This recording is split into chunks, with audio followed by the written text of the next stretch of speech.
एक हरी भरी धरती पर बसे एक छोटे से गांव में गौरी नाम की एक गाय रहती थी। गौरी बहुत ही सीधी सादी और दयालु थी। वह पूरे गांव के बच्चों और बड़ों की प्यारी थी।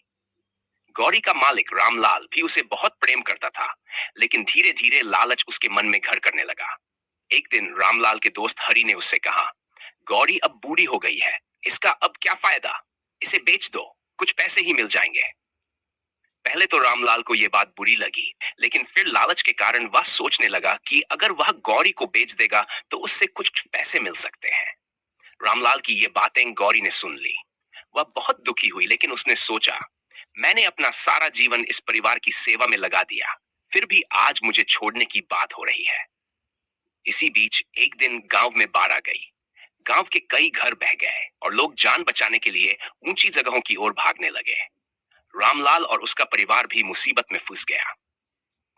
तभी गौरी ने देखा कि रामलाल का छोटा बेटा तेज धार में बह रहा है। गौरी ने बिना सोचे समझे पानी में छलांग लगा दी और बड़ी मुश्किल से उस बच्चे को किनारे तक ले आई, लेकिन खुद को बचा न सकी और तेज धार में बह गई। गौरी ने जाते जाते रामलाल की ओर देखा और उसकी आंखों में जैसे एक संदेश था, चाहे मैं अपनी जान देकर तुम्हारी सेवा कर दूं, लेकिन याद रखना, 3 लोग कभी अपने नहीं होते। रामलाल ने आंखों में आंसू लिए पूछा, कौन 3 लोग? धन के पीछे भागने वाला मित्र जो सिर्फ तब तक साथ देता है जब तक उसे लाभ मिलता है। स्वार्थी रिश्तेदार जो अपने मतलब के लिए ही रिश्ते निभाते हैं। मतलबी मालिक जो जानवरों और इंसानों की वफादारी को नहीं समझता। रामलाल ने शर्मिंदा होकर सिर झुका लिया।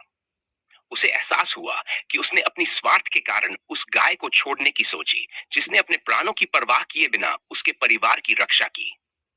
उस दिन के बाद से रामलाल ने तय किया कि वह कभी भी अपने स्वार्थ में आकर किसी भी सच्चे साथी को नहीं छोड़ेगा। गांव के लोग भी इस घटना से सीख लेकर अपने पशुओं और अपनों के प्रति और अधिक संवेदनशील हो गए।